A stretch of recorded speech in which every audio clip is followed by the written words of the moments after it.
Сегодня, как видите, у меня необычная расстановка в студии, у меня прямо перед лицом висит камера, а все потому, что я хотел бы вам показать очередное видео по покрасу, да и не совсем обычное.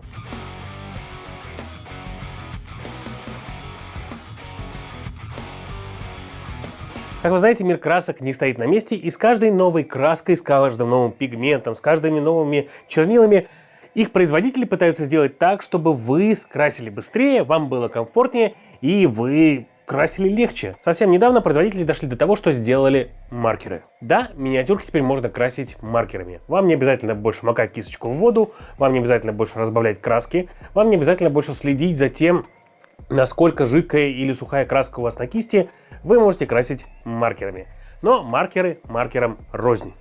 Об этом мы сегодня и поговорим. Итак, основные производители прямо один за другим сделали практически одно и то же. Они налили вам контрасты в тюбики и сделали к ним кисточку, по которой из этого тюбика будет вытекать краска. Вы сначала должны накачать ее вот так вот пальцем, для того, чтобы она туда поступила, и, в принципе, дальше размазывать ее по своей миниатюрке. И у вас там контрасты. Про контрасты я уже рассказывал в одном из своих роликов, посмотрите, вы можете у нас на канале.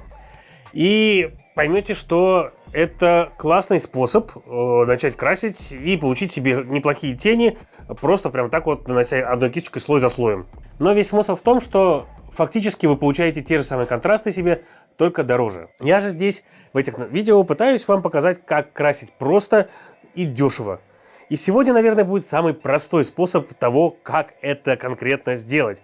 Потому что как только вы с ним познакомитесь, вы поймете, что, блин, о чем вы без этого раньше жили. Я понимаю, что для тех, кто является фанатом покраски художественной и теми, кто являются фанатами миниатюр и игр с миниатюрами, вряд ли это видео будет полезно. Но вот такого Человека-паука можно спокойно сделать себе за полчаса, минут за 40. Вот такого Майлса Моралеса еще быстрее. И как видите, все грани тоненькие, все грани четенькие, все очень приятно выглядит. Халк, кстати, тоже достаточно неплохой. И все это было покрашено полностью маркерами. Прям вот от начала до конца. Халк я только базу немножко драйбрашил кистями, но это отдельный разговор. Сегодня посмотрим на примере вот этих вот миниатюрочек, как ложатся краски с маркеров и что с ними можно было бы делать. Я не буду красить миньки полностью, просто покажу вам, как это работает. Итак, обращаю внимание, что если вы хотите себе более удобный и эффективный способ накладывать контрасты, вы можете взять себе, например, там контрасты от АК. Или какие-то другие, которые будут вам в баночках. Есть даже специально маркеры, в которые вы сами заливаете краску или контраст, который хотите, и потом накачиваете ее, соответственно, в кистевую часть и красите как хотите. Но мы поговорим сегодня не об этом. Мы поговорим сегодня об акриловых маркерах. Те, которые именно маркеры. Те, у которых на конце не кисточка. Те, которыми вы рисуете по миниатюре, как по листику. Их сейчас ходит достаточно много в интернете. Я взял себе вот такие вот. Выглядят они вот таким простым образом. Две части маркера. С одной стороны, соответственно, у него один цвет будет. С другой стороны, у него будет другой цвет. Фишка выглядит таким вот образом. Простая кисть. Вот смотрите, она жесткая, практически не приминается. Но при этом краску, как видите, оставляет уже. И это приятно. Чем хороша эта штука? Эта штука хороша тем, что вам, во-первых, не нужна вода. Я ехал и красил в метро. Вам не нужно разбавлять ее, и вы всегда знаете, сколько конкретно краски уйдет от одного нажатия на кисть. Давайте я покажу, как это работает. Например, мы возьмем темно-коричневый цвет и начнем делать базу костюму для нашего сорвиголовы.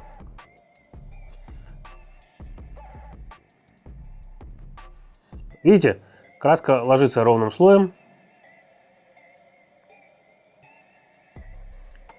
И вы прекрасно понимаете, что у вас все будет четенько, одна тоненько.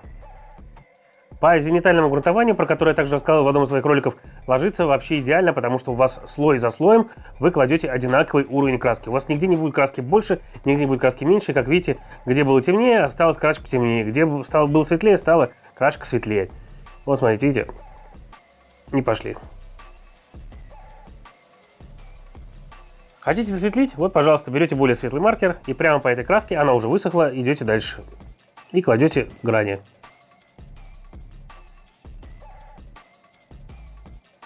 И вот у нас уже появился у него приятный мышечный рельеф. То есть кисточка кладет вам краски определенное количество на определенный миллиметр квадратный ее площади. Есть в этих маркерах и связанный с этим минус, конечно же.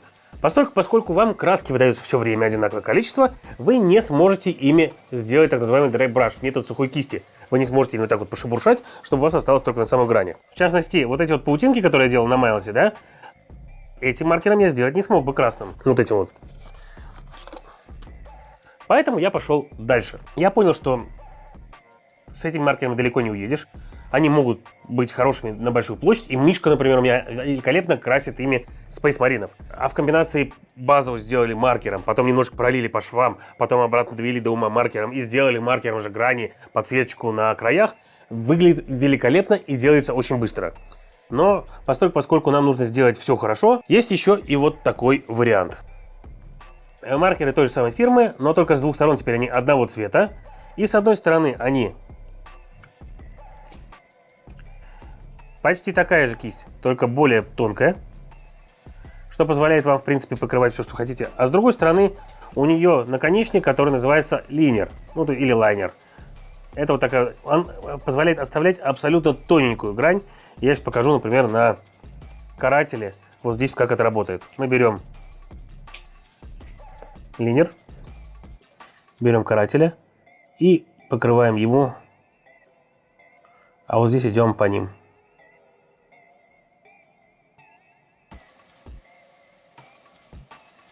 И никуда он не затекает, никуда он не протекает и оставляет тоненькую линию на выпуклости.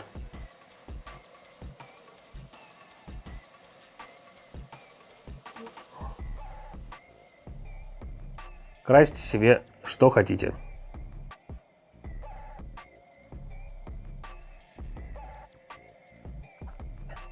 Идеально. Для целей быстро покраса великолепно срабатывают все механики и все техники, которые бы использовались для обычного покраса. Посмотрите, у нас краска высохла на нашем сорвиголове, и там получился мягкий переход из темных тонов в светлые.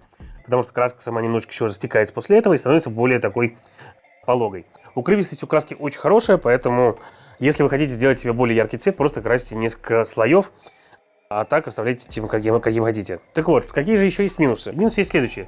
Вот этой кистью очень неудобно подлезать во всякие места, потому что она вся жесткая и она вся в краске. А когда вы красите кистью обычной, вы можете положить краски только на кончик кисти и засунуть ее куда хотите, и другими частями кисточки она вам ничего не цепанет. С этими кистями, конечно, так не сделаешь. Но, как говорит мой друг, хороший художник Дима Богданов, если вы не можете куда подлезть, значит, этого места практически не видно, значит, для миниатюры, для настольного покраса это не столь важно. Следующий момент. Кистями, конечно, вы можете делать очень хороший блендинг. Это когда у вас красочки идет нежный переход с одной части на другую. Но я вам только что показал на вот этой миниатюрке, как можно с помощью зенитального грунтования и пары цветов маркеров сделать этот тонкий, нежный, приятный переход. Но смысл в чем еще? Смысл в том, что у меня вот в этой коробке всего лишь 72 цвета маркеров. И это все как бы не так много. С другой стороны, можно взять, например, маркеры, где 240 цветов. И у вас будет вот так вот вариантов. И вы сможете сделать все высветления, какие хотите, с маленькими точками и гранями. Этими же линерами можно приятно и вполне удобно красить миником глаза, даже если вы пользуетесь кистями полностью. Я не даю рекламу конкретным маркерам, просто я конкретно попробовал несколько фирм и выбрал себе вот эти, потому что они походили больше всего по цветам. То есть по, скажем так, палитре цветов, которые дают, мне подошла вот эта фирма, мне она понравилась, и понравилось, как у них плотно сделаны кисти. В их цветовой схеме есть также большой минус. У них очень плохие красные цвета. Они абсолютно не красные, и чтобы вывести вот такой красный, мне пришлось наложить много слоев и при этом немножко добавить как бы еще пигментика. Но цвета красные у них прям отстойные. Они не красные, они розоватые, я бы сказал так. Но это именно вот в большой коробке. Те, которые маркеры Pro, там красный цвет уже получше, и он вот дал мне вот этот вот хороший более-менее пигмент. А еще у них очень крутые металлики. Вот смотрите, насколько классно и быстро ложится металлический цвет. Одно удовольствие красить ими.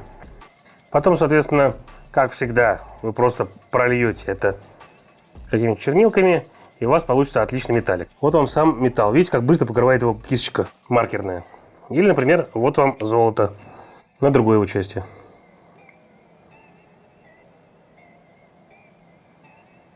Все просто, быстро и классно.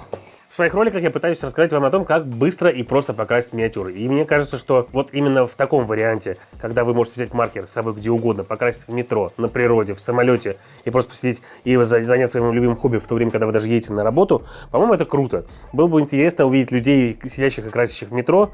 Я так один разочек уже сделал, попробовал как раз вот этот Халк изначально красился в базу в вагоне. Люди с интересом за этим вопросом наблюдали. Я ни в коем случае не отговариваю вас от маркеров от профессиональных фирм покраски, но разница есть очень большая. Они стоят огромных денег, ну, на мой взгляд. И краски для миниатюр профессиональные, там типа Army Painter или Вальеки, стоят достаточно больших денег. И здесь мы пришли к главному моменту, сколько все это дело стоит. Коробка вот эта вот на 72 цвета обошлась мне в 1600 рублей. Коробка профессиональных на 24 цвета обошлась мне приблизительно в такую же стоимость. Но я бы сказал, что они как раз друг друга отлично дополняют. Потому что здесь цвета более яркие, здесь цвета более насыщенные, но здесь меньше цветов самих по себе. При этом здесь есть вот эти линеры, которые позволяют вам делать крутые тоненькие линии и даже рисовать фрихенды, если вы хотите этого делать. Самый главный момент в том, что, как я показал вот здесь, надо дать красочку хорошо высунуть, или она будет немного вам растекаться и проникать в предыдущий слой. Поэтому попробуйте маркеры. Это, на мой взгляд, очень прикольная штука, которая может вам помочь красить настольные игры быстро, качественно и очень симпатично. Но, как и везде в настольном хобби покраса, вам нужно будет набить руку. Не думайте о том, что вы возьмете и сразу покрасите себе какую-нибудь симпатичную миниатюрочку очень быстро и с первого раза. Вам нужно будет потренироваться. Все прекрасное в этом мире требует времени и тренировок.